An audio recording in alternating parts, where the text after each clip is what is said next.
Hello, this is Renee, and welcome to my channel, A Lot to Tell. I've noticed over the last few years about videotaping and recordings.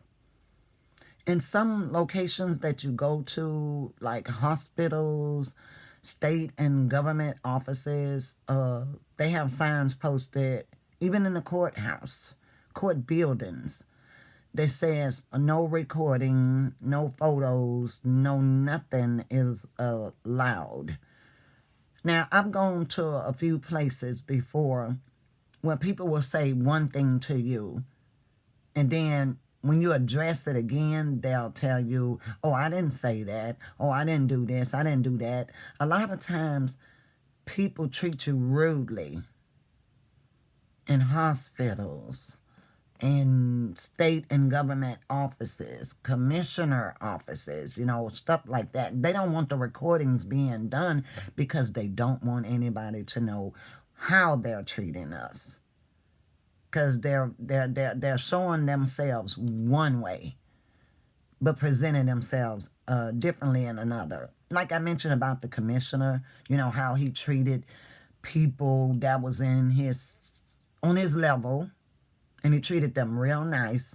But because I wasn't and I needed help, he just felt like he could treat me any kind of way he wanted to. After all, he is the commissioner, right?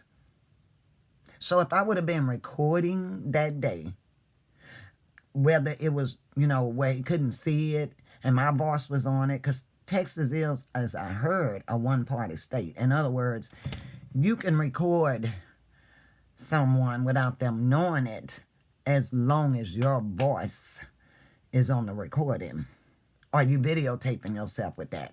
And at that time, I wasn't thinking about recording this person because I didn't know this person was going to treat me like this.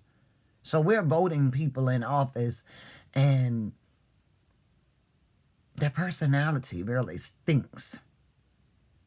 But they'll go out there and present themselves like they're good and they're perfect. And they're not. I remember years ago, somebody went against the rule. And I'm actually glad that they did. They secretly recorded a congressperson putting down her employee, saying what their size was, cursing like I don't know what. But this person has been in office for more than 20 plus years, presenting his or herself, because I can't say yet who it is, like they was the nicest, most caring person in the world, and they really, really, truly cared about their constituents. Then why did you treat your employee like that? Because I think they forgot to do something.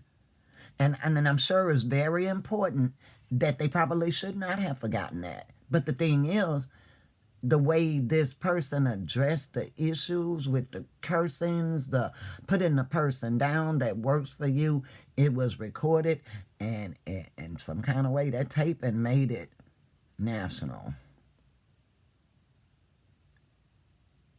They don't want the world to know who they really are, what they really do to us and against us. So why is it okay for courts, hospitals, state and government offices can record us, but we can't record them? We might need this evidence later on for ourselves. Is it right that they get to do the recordings and we can't, to really show who they are? Tired of fake people, tired of fake offices. Something really needs to be done about that.